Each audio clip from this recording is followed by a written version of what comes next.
அபிராமி ஆன்மீகம்.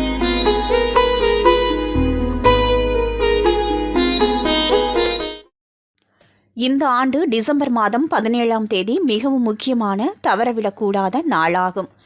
இது 2025ஆம் ஆண்டின் கடைசி பிரதோஷ விரத தினமாகும். மார்கழி மாதத்தின் 2ஆம் நாளில் புதன்கிழமையில் இந்த பிரதோஷ விரதம் வருகிறது.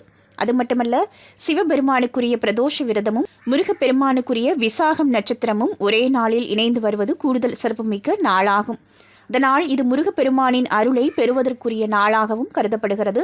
மாதந்தோறும் வரும் திரியோதசி திதியை பிரதோஷம் என்கிறோம்.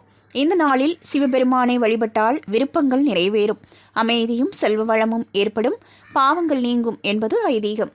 இந்த நாளில் வரும் பிரதோஷத்தன்று உபவாசமாக விரதம் இருக்க முடியவில்லை என்றாலும் பிரதோஷ வேளையில் சிவலிங்கத்திற்கு பால் சுத்தமான நீரால் அபிஷேகம் செய்து வில்வ இலை சாற்றியோ அல்லது வில்வத்தால் அர்ச்சனை செய்தோ வழிபடுவதால் ஒருவர் செய்த பாவங்கள் அனைத்தும் நீங்கும் என்பதும் ஐதீகம். பிரதோஷம் அன்று மனமுருகி வேண்டினால் சிவபெருமான் மனம் இறங்கி வேண்டிய வரங்களை அருள்வார் என்பது நம்பிக்கையாக உள்ளது. பிரதோஷ நாளில் சிவலிங்கத்திற்கு முன் நெய் விளக்கு ஏற்றி வைத்து வழிபடுவதால் சிவன் மற்றும் பார்வதியின் அருள் முழுவதுமாக கிடைக்கும். அன்றைய தினம் சிவபெருமானுக்கு தயிர் சாதம், தேங்காய் சாதம், பாயாசம் போன்ற வெள்ளை நிற பிரசாதங்கள் படைத்து வழிபடுவது சிறப்பு. பிரதோஷ வழிபாட்டிற்கு பிறகு சிவனுக்கு படைத்த பிரசாதங்களை மற்றவர்களுக்கு கொடுத்துவிட்டு அதை நாமும் சாப்பிடலாம். சிவபூஜை, சிவ தரிசனம் செய்த பிறகு வீட்டிற்கு திரும்பியதும் விரதத்தை நிறைவு செய்ய வேண்டும். அன்று நாள் முழுவதும் சிவ மந்திரங்களை உச்சரித்தபடி இருப்பது சிறப்பு. சிவபுராணம் இந்த நாளில் படிக்கலாம். முடியாதவர்கள் ஓம் நமச்சிவாய மந்திரத்தை எத்தனை முறை முடியுமோ அத்தனை முறை தொடர்ந்து உச்சரிக்க வேண்டும்.